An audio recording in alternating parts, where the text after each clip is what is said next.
What is the simple and easy way to pan fry a steak? We're gonna talk about that in this video. You're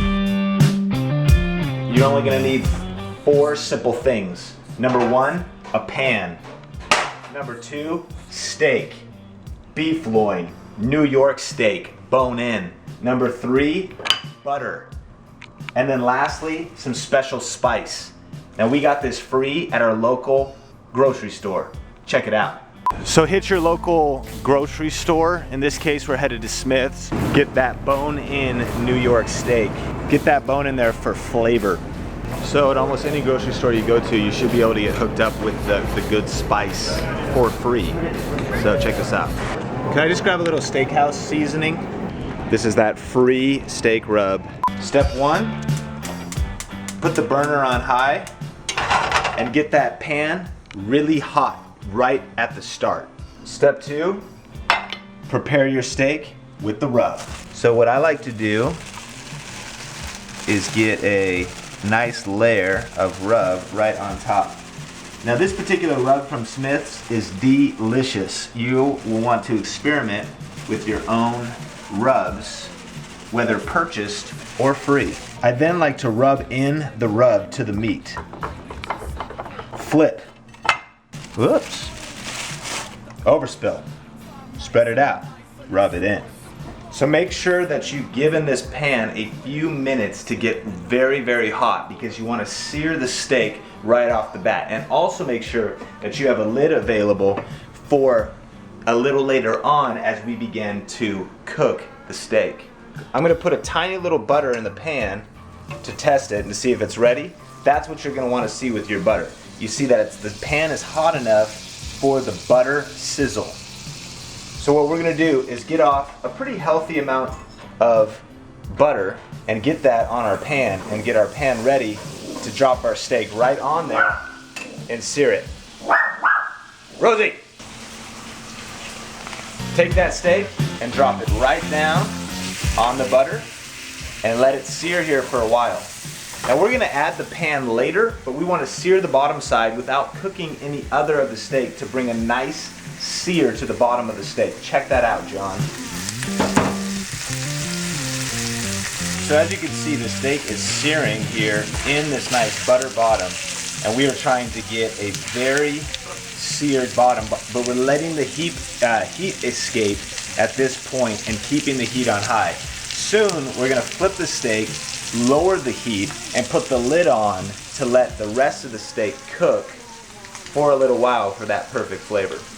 So while we are cooking this steak for our delicious steak and asparagus supper, you have to ask yourself, how do you like your steak done? Cooked all the way through, a little bit of pink in the middle, more on the rare side. And I like my steaks a little bit more on the rare side with definitely some pink in the middle.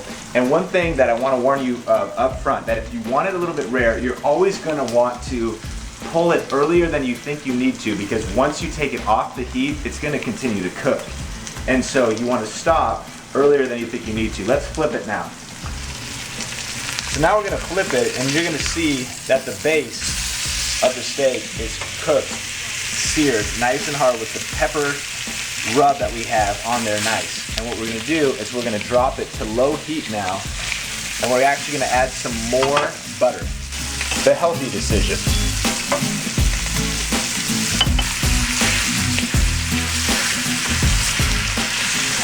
So we added some more butter, and we're letting it cook now on lower heat.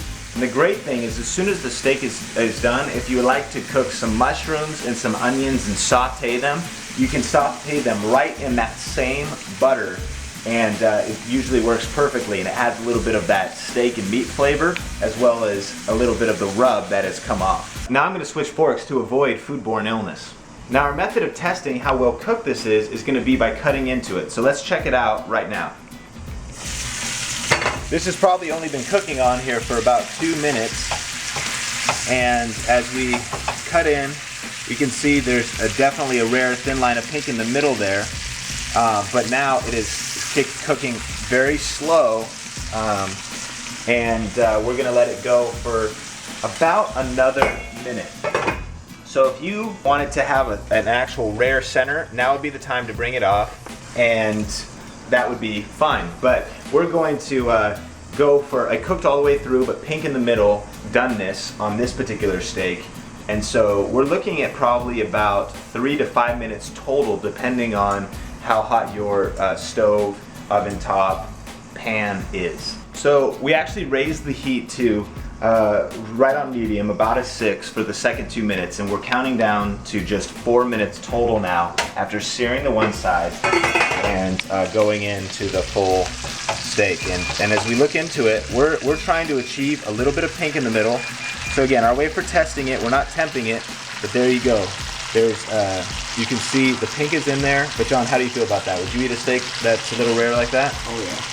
So that's perfect for his liking. So now we're gonna pull it right at about 4 minutes. So here, my friends, is one delicious seasoned pan-fried steak.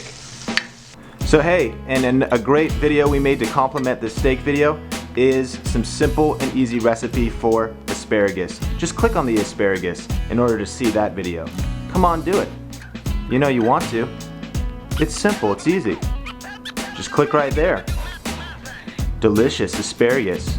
Simple and easy recipe. So a great complimentary dish for your pan-fried steak is some asparagus. Check out that video. And hey, on this channel, we're doing like video blogs, travel videos, as well as cooking videos. So subscribe if you want to. Comment in the comments below, hit that like button, and other than that, we'll talk later. Okay, so John's about to try our pan-fried steak, and here we go. Cut on into that. All right, so cutting on in here, and yeah, it looks great on the inside. There's just a thin line of pink that you can see in there, but that's cooked all the way through, not very rare. That's probably medium well at. All right, and here's first bite. There's tons of flavor right now. Are you just acting? No, there's tons of flavor right now. And that rub is actually, it's probably more on the salty side. I mean, it's definitely a great rub that we got from our local Smiths. But it's good. But it has that good combination. Well done, yeah. So I probably would have pulled this a little bit earlier if I wanted to get it a little bit more rare. And remember, as you can see, these are basically probably almost perfectly cooked right before being too overcooked. But people who are afraid of blood would probably, they would still like this steak and it would taste great. John's also vlogging at Mediana, and he's a multi-talented fellow, along with being an excellent food connoisseur. And so other than that, we'll talk soon. Check out some other cooking videos in the links in the description below and right here on this video, and later.